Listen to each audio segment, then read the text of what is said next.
कि आप किसी भी मुसलमान का दिल चीर के देख लो, वो यही चाहता है कि यहाँ पे इस्लाम काबिज हो जाए, शरीयत कानून काबिज हो जाए, दूसरे मुल्क का कानून यहाँ पे नाफिज हो जाए। हर मुसलमान यही चाहता है। तो वो देशभक्त तो नहीं हो सकता। जो अपने ही देश के खिलाफ ऐसा चाह रहा हो वो देशभक्त तो नहीं हो सकता, देश का गद्दार है वो।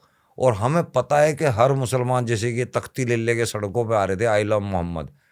मोहम्मद देश का गद्दार था, हमारे देश का दुश्मन था, क्योंकि उसने हिंदुस्तान पे फतेह करने की कोशिश की, लेकिन ये समुंदर बीच में था तो वो कर नहीं पाया, आ नहीं पाया। हाँ वो कर नहीं पाया। तो उसके दिल में ये क्या बोलते हैं उसे, मलाल रह गया कि मैंने हिंदुस्तान पे कब्जा नहीं किया। तो उसने ये गजवाए हिंद की हदीस दे दी लोगों को, उसमें एक डाल दिया हाँ, कि आयत में। जो मेरे इस सपने को पूरा करेगा उसे जन्नत मिलेगी। क्या यानी कि बात है। अगर हम आई लव मोहम्मद कह रहे हैं तो हम देश के गद्दार हैं, क्योंकि हम अपने देश के दुश्मन को लव कर रहे हैं।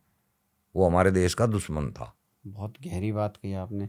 ये गजवा हिंद क्या सीन है, मतलब गजवा एक जंग है ना, उसने जो हिंदुस्तान में रह के हिंदुस्तानियों से जंग करेगा उसको गाजी कहा गया। गाजी गजवाए हिंद में लड़ने वाला, यानी कि हिंदुस्तान का ये आदमी हिंदुस्तान में रह के हिंदुस्तानियों को ही मारेगा और वहाँ अरब कंट्री का कानून लागू करेगा, वो गाजी होगा। पर सलीम भाई, हिंदुस्तानी तो वो भी है, मुस्लिम भी है, हिंदुस्तानी है, जिन बंदों का है नहीं ना, आप मान रहे हो ना, हाँ आप मान रहे हो, आपने उनको बाकायदा लाइसेंस भी दे रखा है, राशन कार्ड भी दे रहे हो, पाल रहे हो कि लो पढ़ो, तकड़े हो गए, फिर हमारे को कत्ल करके यहाँ पे शरीयत कानून लागू करना। नहीं तो अगर हमें पता लग जाए कि ये आदमी कल को हमारे को मारेगा तो हम उसे कम से कम फैसिलिटी तो नहीं देने के।